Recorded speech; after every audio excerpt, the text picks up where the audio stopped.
যে মুঘল সম্রাটকে ইতিহাসে মনে রাখা হয় গোঁড়ামি আর হিন্দু নিপীড়নের জন্য, তিনি হলেন ঔরঙ্গজেব। এই ভিডিওতে আমরা ঔরঙ্গজেবের 10টি নোংরা ধর্মীয় নীতি সম্পর্কে জানব।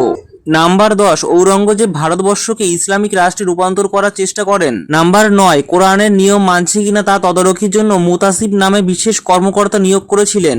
নাম্বার 8, মোঘল রাজসভায় নৃত্য ও সঙ্গীত বন্ধ করেন এবং চিত্রাঙ্কন নিষিদ্ধ করেন। নাম্বার 7, 1679 সালে আবার চালু করেন জিজিয়া কর।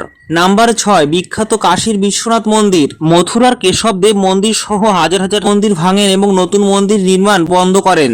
নাম্বার 5, দোলযাত্রা দশেরার মতো হিন্দু উৎসব বন্ধ করেন। নাম্বার 4, শিবাজির সাথে যুদ্ধ করে মারাঠাদের দমন করতে চাইলেন কিন্তু ব্যর্থ হলেন। নাম্বার 3, হাজার হাজার হিন্দুকে জোর করে ধর্মান্তর করতে চেয়েছিলেন। নাম্বার 2, গুরু তেগ বাহাদুরকে নির্মমভাবে হত্যা করান, যিনি হিন্দু ধর্ম রক্ষার জন্য প্রাণ দেন। নাম্বার 1, তার ধর্মনীতি রাজপুত, হিন্দু, শিখ, মারাঠা, জাট ও সৎনামীদের তার বিরুদ্ধে বিদ্রোহী করে তোলে এবং তা মুঘল সাম্রাজ্যের ধ্বংসের প্রধান কারণ হয়ে ওঠে। ঔরঙ্গজেব শুধু একজন সম্রাট নন, তিনি ছিলেন হিন্দু ধর্ম ও ভারতীয় ঐতিহ্যের বিরুদ্ধে সবচেয়ে বড় আঘাত। তার নোংরা ধর্মনীতি শেষ পর্যন্ত মুঘল সাম্রাজ্যকে ধ্বংস করে দেয়।